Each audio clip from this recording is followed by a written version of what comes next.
Hello friends, good morning. সবাই কেমন আছো? দিনটা ছিল বোনের একটি জন্মদিন, তো তাই ঘুম থেকে উঠে সকাল সকাল একটু রেডি হয়ে নিয়ে বেরিয়ে গেছিলাম কেক নিয়ে আসতে বোনের জন্য। তারপর বাড়ি এসে দেখলাম মা অলরেডি রান্না শুরু করে দিয়েছে। প্রতিবারই যখন বোনের জন্মদিনে এই বাড়িতে থাকি তো চেষ্টা করি বোনকে নিজে হাতে কিছু বানিয়ে খাওয়ানোর।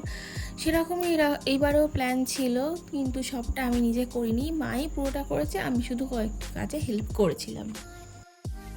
আর আমাদের বাঙালির বাড়িতে যতই কেক কেটে জন্মদিন সেলিব্রেট করি না কেন, মায়ের হাতে পায়েস ছাড়া জন্মদিনটা যেন কমপ্লিটই হয় না।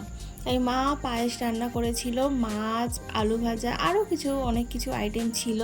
তো চলো, দুপুরের খাওয়া দাওয়া কমপ্লিট করে বোন বিকেলবেলায় ওর বন্ধুদের সাথে একটু বাইরে বেরিয়েছিল, আর সেই ফাঁকে আমি ওর জন্য একটা সারপ্রাইজভাবে কেকটা রেডি করছিলাম, আর তার সাথে একটু সুন্দর করে সাজিয়ে নেওয়ার ছোট্ট চেষ্টা।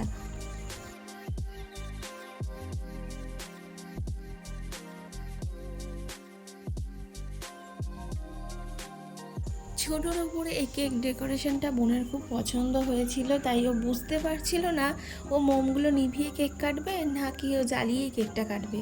তো চলো সবাই মিলে বোনের জন্মদিনটা সেলিব্রেট করি। আজকের মতন এখানেই টাটা, আবার দেখা হবে নেক্সট কোনো মিনি ব্লগে।